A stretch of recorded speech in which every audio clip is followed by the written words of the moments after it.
Hi, my name's Terry Flanagan. I'm with Terrigan & Associates, an arboricultural consulting firm in Lake Oswego, Oregon. Today we're going to be talking about tree appraisal utilizing this fine specimen of a tree, a bald cypress, located in my own personal yard.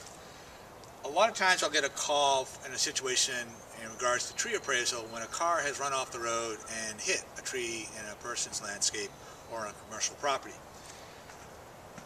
One of the things that has to occur when a car hits a tree or there's been damage to a tree is the property owner wants to be compensated for the damage that has occurred to the tree, or even in some extreme cases when the tree has been totally killed. They want to know what the value of the tree is so they can get a reimbursement for that damage. So in the case of a tree in the landscape, what we do is we actually utilize the tree appraisal process to come up with that value that property owner is justified in receiving due to the damage done to the tree. There are a variety of ways to appraise the value of a tree. And in the 9th edition of the Guide to Landscape and Tree Appraisal, they give you a variety of those methodologies, including real estate value, market value in regards to if the tree produced a fruit crop. But generally, in my line of work, I generally concentrate on utilizing trunk formula methodology, which basically takes the value, or I should say the cost of planting a small caliper tree that's easily planted in the landscape, and then taking that size tree and extrapolating it up into the size of the larger tree that was damaged to get an idea of the value of the tree, or what it might cost to replace the tree. A lot of the methodology that you can use for tree appraisal really does depend on what the laws in your region actually allow in regards to evaluating a plant in the landscape. In Oregon, the law actually allows for replacement value. So theoretically, I could find out how much it would cost for a big tree spade or transplanting company to come in and move a tree this size right back into the same location. And that's a replacement cost. And if the tree is small enough, I'll actually use that cost to come up with the value, the appraised value of the tree. However, when trees get bigger, and this is a tree that's starting to get too big to really realistically transplant it from a nursery to this particular landscape because of transportation costs, the costs tend to go very, very high, and the courts are very reluctant to award people an inflated value of trees. So what they do is, or I should say what we do, is we actually take the trunk formula methodology where we measure the diameter of the tree and get the cross-sectional area of the tree, and then multiply that cross-sectional area of the tree by a basic unit price, which we utilize nursery stock that's maybe 2 or 3 inches in caliper, and get the same.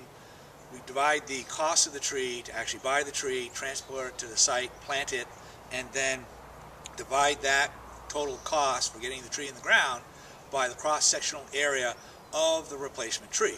So we might come up with a price of $50 or $75 per cross-sectional area, square inch, and then we'll multiply that unit price of the, for example, $75 by the cross-sectional inches we might find in this tree.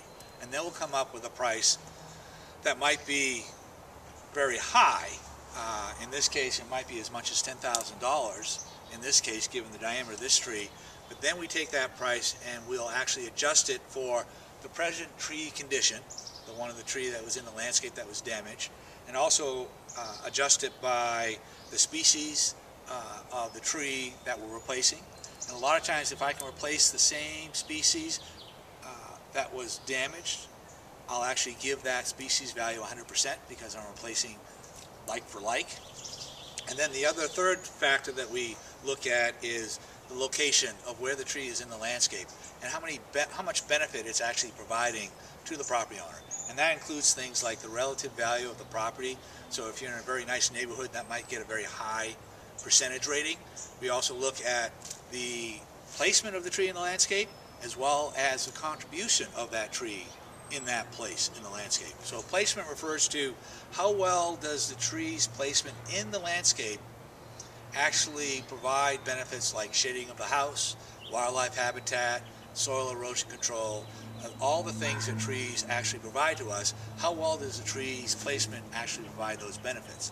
And then the contribution is, again, how well the tree's placement in the landscape actually does provide that. So for example, this tree is directly south of the residence on this property, and so in the late afternoon sun, it's going to provide some nice shade for this front yard and the front porch area. So without this, the house would heat up quite a bit more. So there's substantial energy savings for having this tree precisely in this location just south of the front of the house. So in a sense, this would get a high value. Once we come up with all these calculations, then we come up with the appraised value of the tree. All right, continuing with tree appraisal, what do you do when you're dealing with a native tree species, and how do you actually judge or rate a tree, different species in a different location in the landscape or in the urban environment?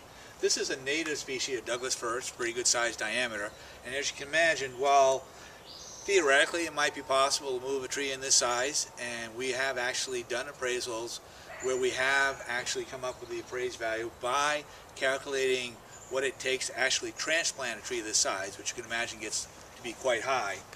A lot of times what we'll use is trunk formula methodology. And one of the things we do utilize, especially an example of this tree here, is we look at the current condition of the tree before damage. And in this case, this tree looks great. It's nice and healthy, has a good full crown, but the reality is it actually has a root rot disease, Viola smithsii, that was discovered during the appraisal process, that we have to keep in mind that the value of this tree has dropped significantly. In fact, it's dropped to a negative number. Because of the root rot, it has become a liability. So even though the property owner may feel very attached to this tree, the reality is, from a professional standpoint, after evaluating the current condition of the tree, discovering the root rot, I have the unfortunate task of informing the property owner that the value of this tree is actually negative because it now poses a liability to the property owner. So you really do have to know all aspects of arboriculture if you're going to do good tree appraisal. So again, my name's Terry Flanagan, Terrigan & Associates. Thank you for joining me.